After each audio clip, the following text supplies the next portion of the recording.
guys, welcome back to Sadeli F channel, guys. It's not the good news at all. Such a young talent, guys. After we recently lost a young talent, Tammy, a 36 years old Andile Gumbi, known as Zweli from Isibaya, wedlala indawo yenkosi yes yakwaNgubane. He has passed away following the heart attack while working in Israel.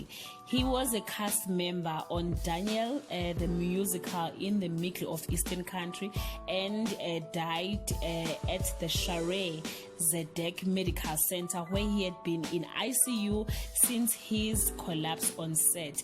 It's so sad, guys. He was currently playing on Umakoti on Wednesday, 7:30 on SABC 1 as Umfundisi. May his soul rest in peace, guys. With family, friends, and the fans, may the Lord comfort you guys, and death be not proud. Amazwa maningi anginawo, guys. It's so sad, it's so painful, especially to abantwana, unkosikazi, family, and also the fans, guys. But again, it's one of those days, and yeah, there's nothing we can say.